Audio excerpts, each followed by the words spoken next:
Good afternoon. Thank you all for coming today.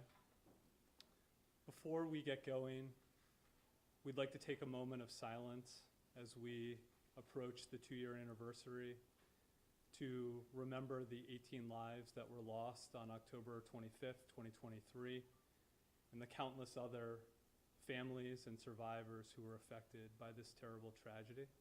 If you join me just in a brief moment of silence, please.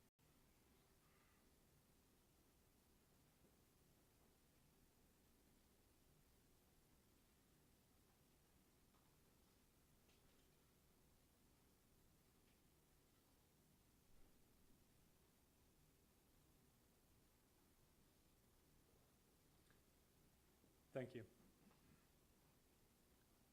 I'd like to first begin by thanking and welcoming all of our clients who came out today to show their support for this important next step that we're taking.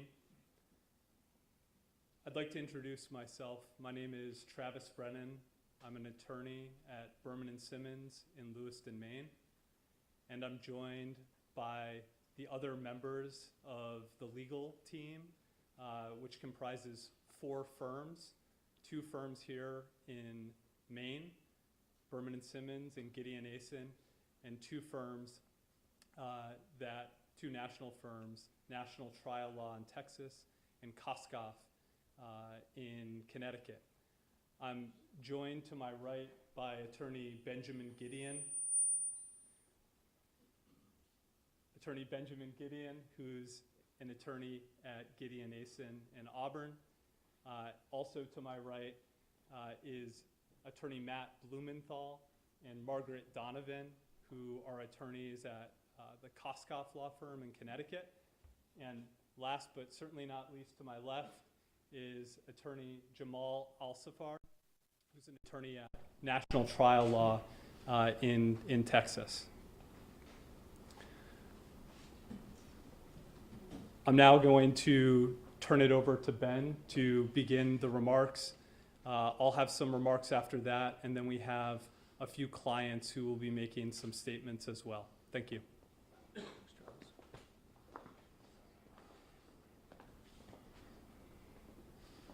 So as Travis mentioned, my name's Ben Gideon. I'm the owner and founder of Gideon Asen, a law firm right across the river in Auburn, Maine. When I think back almost 2 years ago now to October 25th of 2023, my first memory of that day is a positive one. I remember taking my daughter, who was 16 at the time, to take her driver's test at the DMV in Topsom, Maine. And I remember watching her get into that car with the test evaluator and worried that she would fail her driver's test. Actually worried beyond that she might pass her driver's test and then be sharing the public roads with us in the state of Maine. My next memory from October 25 of 23 was seeing a post from the Androscoggin County Sheriff's Department, which read, "We're currently investigating 2 active shooter events. Shooter remains at large. Lock down local businesses." And my first concern was for all of the people that worked at my own firm in Auburn and wondering if everyone was going to be okay. And then I worried about my own friends and my own family here in the state of Maine.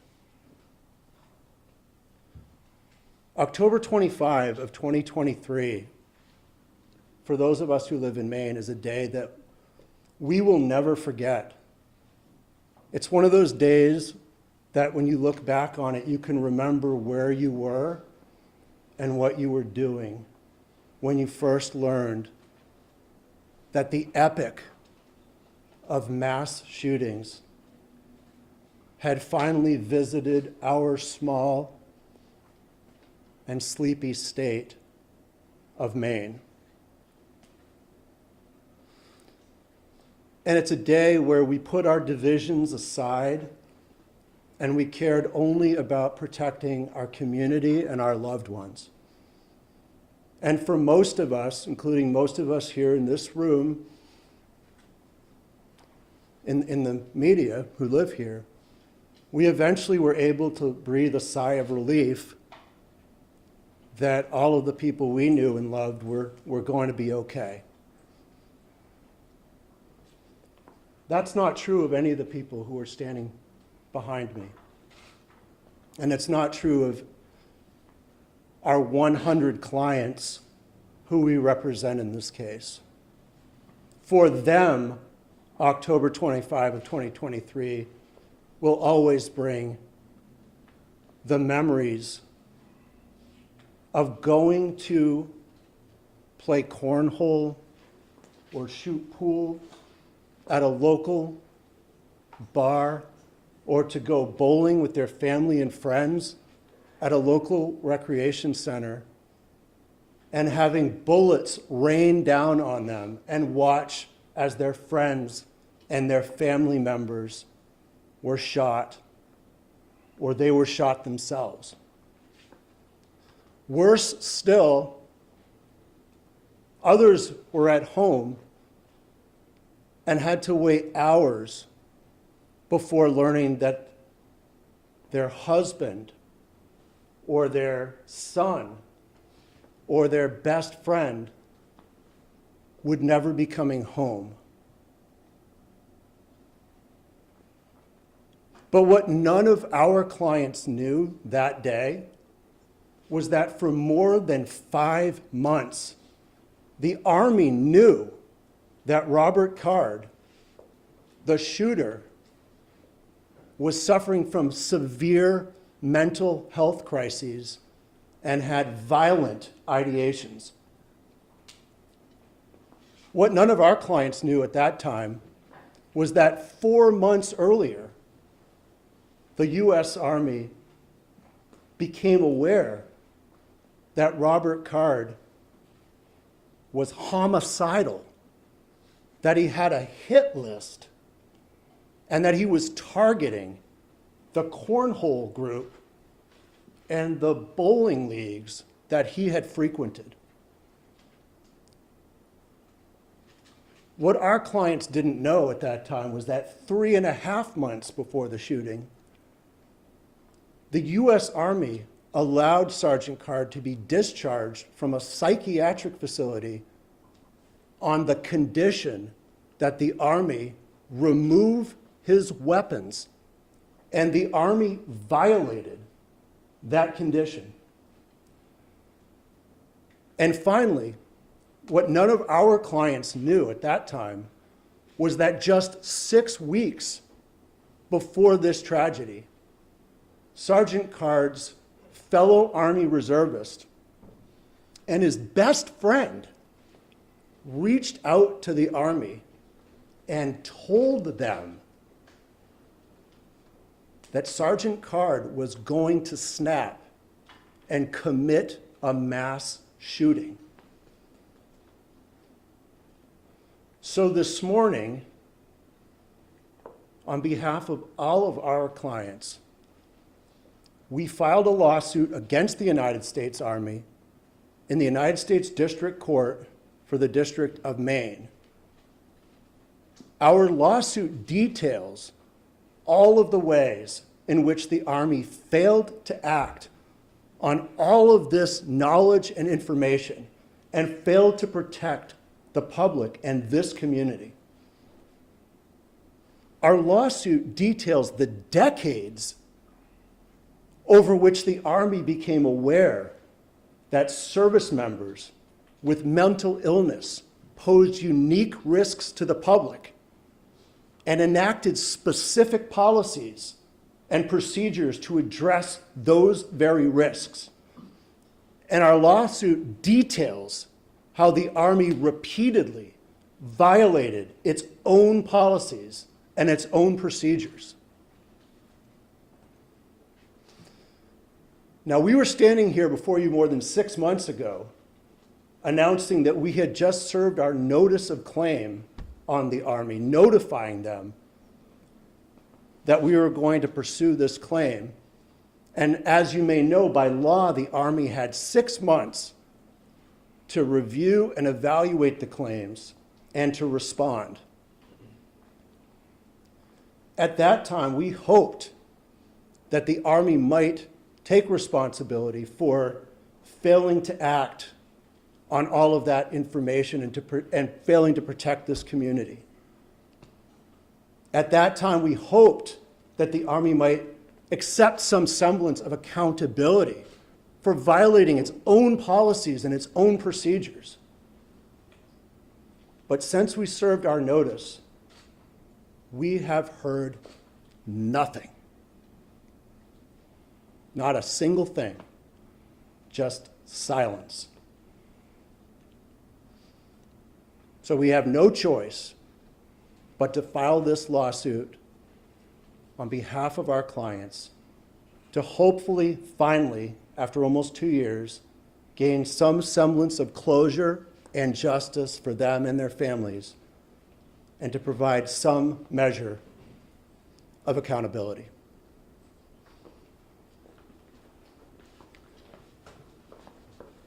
The evidence that we've gathered in the wake of this tragedy is disturbing.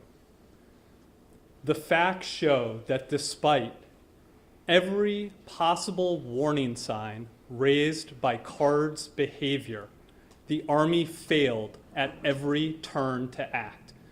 The Army failed to act when it learned that CARD had become delusional and was hearing voices. It failed to act when it learned that CARD had a hit list. It failed to act when it learned that CARD had threatened to commit a mass shooting. Blatant warning sign after blatant warning sign provided opportunity after opportunity for the Army to act and address CARD's unfolding mental health crisis. Shockingly, the Army repeatedly broke its promises to protect the community it pledges to defend. It broke its promises to CARD's family, it broke its promises to CARD's doctors, and it broke its promises to CARD's good friend and fellow reservist. The Army broke its promises to act. And on the few occasions that the Army did act, the Army acted unreasonably and negligently. They acted unreasonably and negligently in withholding critical information from local law enforcement just months before this tragedy. They acted unreasonably and negligently in failing to address the warning signs. They acted unreasonably and negligently in failing to follow its own internal policies, procedures, and protocols to address these exact type of warning signs. And it acted unreasonably and negligently in failing to report important information up the chain of command. As a result of these broken promises, hundreds of lives were shattered and a state was shaken and changed forever. For nearly 2 years now, the families and victims have heard silence from the Army, as they have all carried with them their grief, their physical and psychological scars, without any closure. For them, this is a nightmare that does not end. The families and the victims deserve answers and accountability.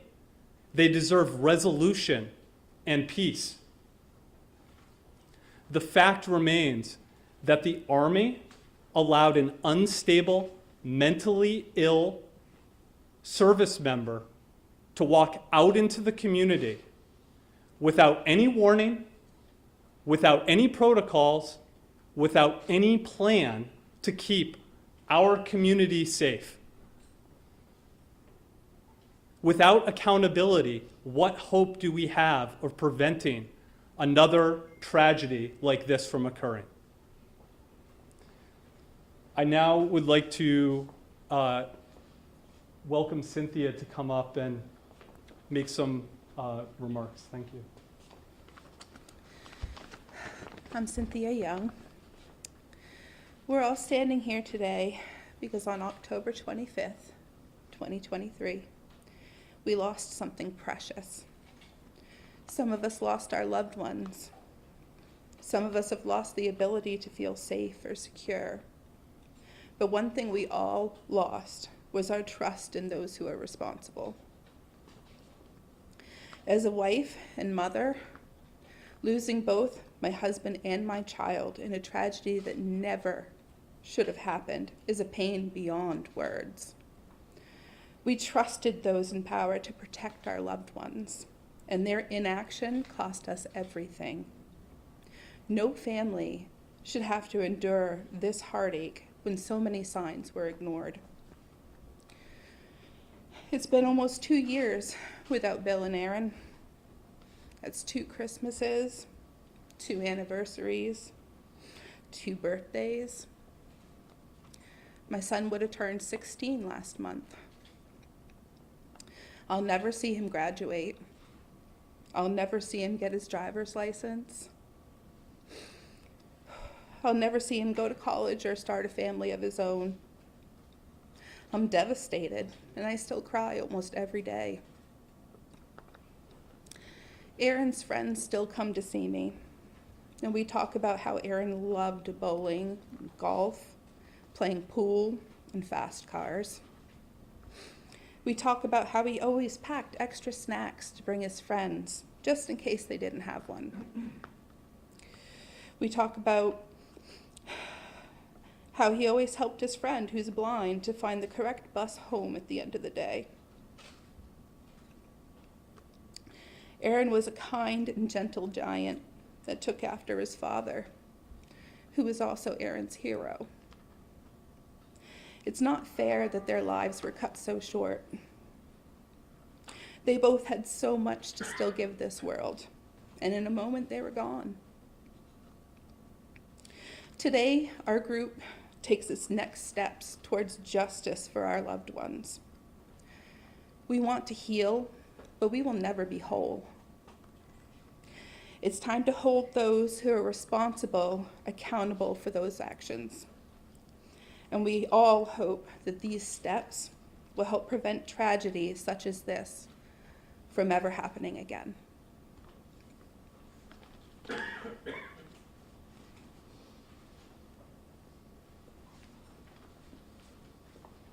Thank you, Cynthia.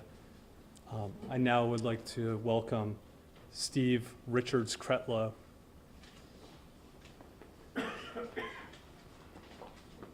And his wife, Heather, may be up here as well.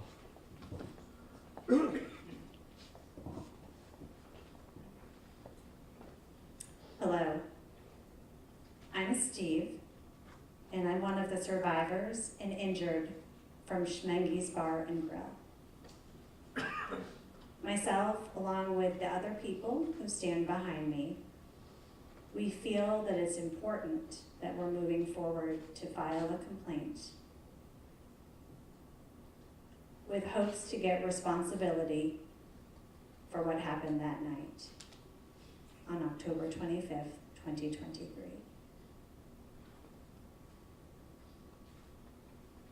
That night, my life changed forever. The night before, I went to the bar. I was having dinner with my wife and my kids.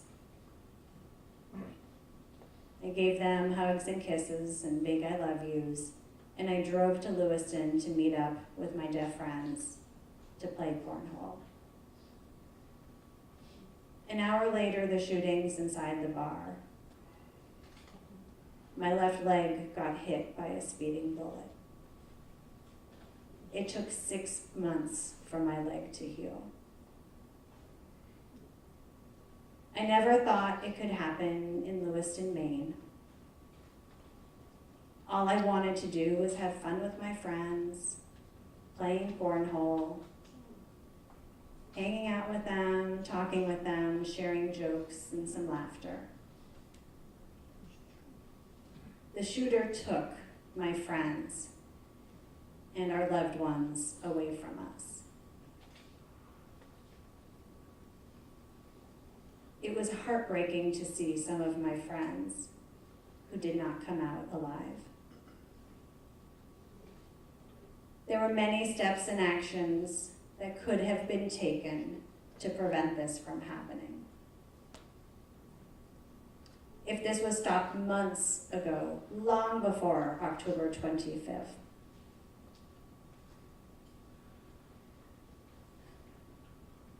then all of our loved ones and our friends would still be here with us today.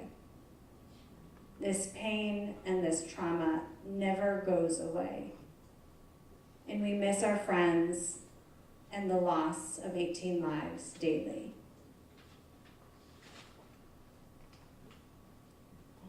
It's hard being part of Maine's first mass shooting, knowing that it has affected our community, our deaf community, and the whole town of Lewiston, Maine. I have myself a scar on my left leg, and it is a daily reminder that I'm a survivor.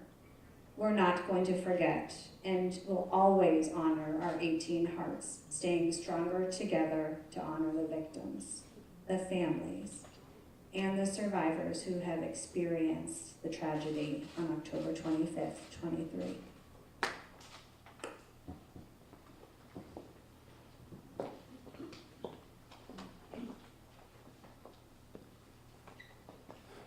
Thank you, Steve.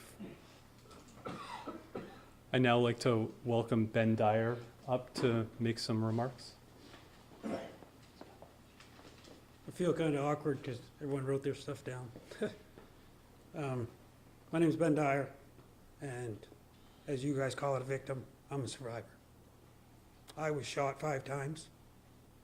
We've heard the word responsibility, accountability. I know who was responsible for the act. I looked him in the face when he took my finger. He shot me in the arm. I'll never forget it. I wake up every day to knowing that I'm not the same person I was that morning. I go to bed every night. Pain, nerve pain. I've lost nerves in my arm, lost use of my arm. I know who's responsible, but us as a group, our legal team, our 100 people, we're all about, we want the accountability. That's what this is about. Holding those accountable for what happened that night. And hopefully to help make change towards the mental health system and everything else, because we know this is where this stems from. I wasn't a big proponent of therapy or anything, but I'll tell you what, I go regularly, and I have since this incident because it's something that was available to me, and it's helped me be able to cope with every day. Took me 18 months from the time of that shooting to go back to work. And it wasn't because mentally I couldn't do it, because my mind still works wonderfully. But physically, my body wouldn't allow me to do it. Because not only do you see the loss of the finger, the arm, my hand doesn't work. I was also shot through the legs. I still have a partial bullet in my right leg. It's kind of fun to play with, and it's because it sits so close to the top of the skin. I've been told I can have it taken out. I choose not to because it's a memory that says I'm still a survivor. This is what's happened to me that night. But this group, I'm going to say it. I woke up this morning to seeing the social media posts from websites, from different news groups. And a lot of people that were on there that have no idea what this is about were like, oh, it's a money grab. It's all about money. This has nothing to do with money for us. I don't care how much money there is. I'll never get my hand back. I'll never get my arm back. These people will never get their loved ones back. Money is not going to cure anything. But we're here as a group, a strong group, a supportive group, because as you see, some of us wearing the same shirts, we still spend time together. We still support each other. I know the bowling community does the same thing. We are a strong group. No, we're a strong family. And we're all here to support each other throughout this process. And the legal team behind me worked countless hours for us to to get the accountability we're looking for.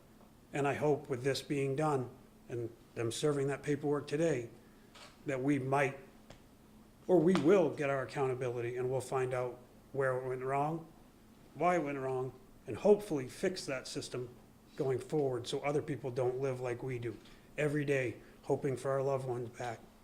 Being able to stand in front of people like you and talk about what's happened to us. No one should ever have to do this. No one. I have little kids. I know a lot of people here too. I had to piecemeal my life back together with my little kids to let them see me piece by piece as bandages came off to realize Dad's not the same. Physically, I'm not. Mentally, yep, I still have my issues, but some of it's made me stronger. But again, we want the accountability. This lawsuit hopefully will get us what we want, and this law team is phenomenal. Thank you. Thank you, Ben. We now want to open it up for questions from any members of the media. I was wondering, Trevor, does that make you, upset that you said 6 months went by and you heard nothing from the U.S. Army? Your reaction to that is what? I mean, I think the people that stand here behind us, for them, it's incredibly hurtful. It just adds salt to the wound in terms of everything that they're dealing with, to have no response. Silence speaks loudly. Have you heard from the President of the United States or the Department of Defense saying, before you file this, what can we do for you? To date, we haven't heard any response from anyone in response to the notice that we provided last October. So seeing the pain and the suffering behind you, what is your message to the President of the United States, who is probably seeing this just like everyone else today? My message to the president is that bullets don't choose sides, bullets don't have party affiliations, bullets shouldn't care about where you stand politically, but human beings need help, and there's human beings here that would benefit from his help and the government's help. The government was a big factor in why this happened, and they should step up and take responsibility for it. It's no secret. I mean, we represent a group that's over 100 clients, and our clients come from all different communities within Maine, have all different political views, and come from all different backgrounds. But one thing that unifies this group is a strong belief that this event, this tragedy, never should have happened because it was entirely preventable. Are you able to kind of talk about what's the next steps now that it's been filed? What is next? So the next step is there'll be service on the Army and the government, so they will get the complaint formally served, and then they have a time frame within which to respond to that. And they can answer it, or they can file legal oppositions to it that will require judges to make decisions about next steps. How do you put a price tag on the pain and the suffering that these people have endured over the past 2 years? And if so, what amount of money would you be looking to recover from the government? I think it's very premature to start talking about amounts of money because to date the offer has been zero. That's easy to respond to, and if there was meaningful discussions on that, we would have to enter into thinking about case values and things like that, but that's quite premature at this stage. Your focus is on the Army, but is there any blame on local law enforcement, like the Saginaw County Sheriff's Office? I think one of the things that has become clear as we've gathered information and as is outlined in the complaint is that the local law enforcement was put in a very difficult position because the Army had so much knowledge and didn't share that knowledge with local law enforcement. And we believe that had that knowledge been shared, the fact that Card's doctors wanted him separated from his guns, that was not communicated to local law enforcement. If it had, we believe that would have changed the events entirely in terms of what unfolded from there. Is there any concern that the Army might say they're immune from prosecution, so they're immune from this lawsuit because they're the federal government? I mean, the law is clear on that there are immunities and protections that they're afforded that go beyond other types of private litigants, but we believe that this case would not fall into any of those immunities, and therefore they would not be immune from this claim, no. What will accountability look like, given that there have been successful lawsuits similar to this against the federal government? I think accountability in this case is an acknowledgement that there were mistakes that were made, and there are concrete steps that are taken to provide proper training on the existing policies and procedures that exist within the Army, or to implement new policies and procedures to prevent this from happening. Because the fact of the matter remains is there was every possible warning sign that was exhibited by Robert Card in the months leading up to this tragedy. And if this tragedy can't be prevented, then it's hard to imagine how you could prevent another tragedy like this from occurring. What should justice look like for these survivors and the families of the victims going forward? I don't want to, we have 109 clients, and I think justice might look different for different clients, and just as their grieving process is different for everyone. In the most basic terms, are you saying today the Army screwed up? Yes. Yes. Travis, what does it mean, your friend, that all 18 families that lost someone in the attack are united in this effort, as well as it seems like everyone else who suffered wounds from gunfire? What does that say about this effort? I mean, I think it speaks to the close-knit nature of this Lewiston, Maine community, and to the friendships and the support that's already been alluded to by a lot of our clients that they've developed in going through this process together. As you know, it's hard to get 18 people to agree on anything these days, and it means a lot, I think, to everyone in the group that they're all going shoulder to shoulder here. They're all there for each other. They're there to support each other and to protect each other, and they're going to see this through together. So I think that means a lot. Certainly, as the legal team, it's a wonderful experience to represent a unified group of people that share a common interest. So. In the 6 months since you first gave notice, the 100-plus page chronology in your filing, the Army had a detailed report, the Lewiston Commission had a detailed report. Is it possible for you to help us tease out what new facts you may have learned among what you say are the many mistakes, negligence, what you've learned in the last 6 months since we last gathered here? I mean, I think what we've been focused on is less new facts and more understanding the procedural and regulatory framework within which the Army works, and all of the different policies and orders and regulations that they were supposed to have been following that they didn't, some of which had been reported on, and many of those things have not been reported on, and they're all detailed in excruciating detail in the 120-page legal filing that we filed. I also think one of the new developments that you will find in reading our complaint is understanding this case in the context of a long history of the Army understanding the impact of mental illness, soldier mental illness, and risks to the fellow soldiers and the general public, in addition to exposure to blasts and brain injuries. Our complaint details more than a dozen other mass violence events committed by current and former service members, and the whole system designed to identify these problems and to address them comes out of that history. This isn't the first time this has happened. So I think a lot of that is new in the documents that we filed this morning with the court.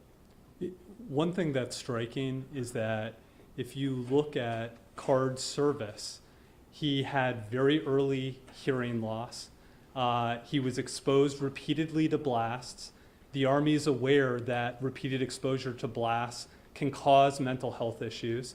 And what did we see here? We saw a relatively young service member who had a very good record quickly deteriorate and display every conceivable warning sign that they were having a mental health crisis. And during that entire time period, the Army could have intervened and acted to prevent this tragedy, but failed to do so. So are you more hopeful today with the lawsuit that the silence from the U.S. Army will end now, or are you more frustrated? Now that the complaint is filed, the government will have to answer the complaint. And everyone, this team, our clients, we're moving forward. And the government will have to respond. How long do they have to respond to that? They have 60 days to file an answer. Are you still working with our congressional delegation and pushing for them to make changes at the national level as well? I'd say, coming back to a question earlier and adding to that, in terms of the unity here, our clients are unified. The congressional delegation has provided unified support for this group. They met with us early on in the process and were really helpful in helping us to get access to information related to many of the failures that occurred here. And we expect that they will continue to provide support as we continue forward. You're not suing anyone in law enforcement, the Saginaw County Sheriff, which didn't implement the yellow flag law. We all know that. We also know that the law's been used 1,000 times since this horrible tragedy.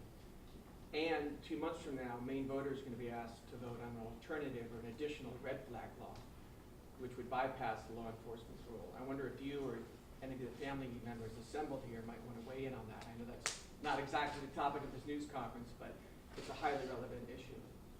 I mean, I would just say that whatever can eliminate administrative or procedural burdens to separating folks who have severe mental illness from the weapons they're going to use to carry out mass violence would be a positive step forward. I think we generally would endorse that. Yeah, I think that would be progress from our standpoint. I think there's always a question about how one goes about implementing something. But here, I don't think there's any dispute that Robert Card was someone who was experiencing a mental health crisis. He had made overt threats. He had a hit list. And this is someone that I think everyone can agree should not have had access to the guns that he did. We'll take another question or two and then wrap it up. Are there any specific outcomes that have resulted from litigation in some of the other tragedies you mentioned? Sutherland Springs comes to mind for me, that you hope might be possible in this case? Well, as it turns out, we have an attorney here who litigated the Sutherland Springs case, so we'll let him answer or speak to that. Yeah, I think that's a good question. I had the honor of being the lead counsel on the Sutherland Springs case against the federal government, and eerily similar to what happened here, although what happened here in Maine I think was even worse in terms of the federal government dropping the ball. But as a result of that case, and as a result of and I think this is really important, the bravery and courage of these families and the bravery and courage of my clients in Sutherland Springs coming forward and making sure that we hold these folks accountable makes a huge difference. In that case in Sutherland Springs, we were able to make national change. We were able to force the military, all the military departments in the federal government to pay attention to the requirements of the FBI background check system, to upgrade their systems, to put criminals back into the background check system that they had missed for 30 years. Remember, in Sutherland Springs, for 30 years, the military was ignoring their responsibility and duties to report dangerous people to the background check system. And we're seeing something similar in this case as well. And we hope that one of those effects will be to ensure that the Army and all the military departments understand what their obligations are, and not just understand it, but really the most important part is following through on those obligations. We were able to do that in that other case, and we hope we'll be able to do that here too. Take one more question. All right, we'll wrap it up. And if Thank you anyone all. has follow-up questions, please let us know, but thank you for coming today.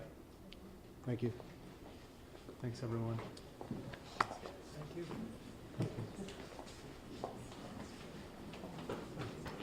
There's an exit over here too, if people want to go that way.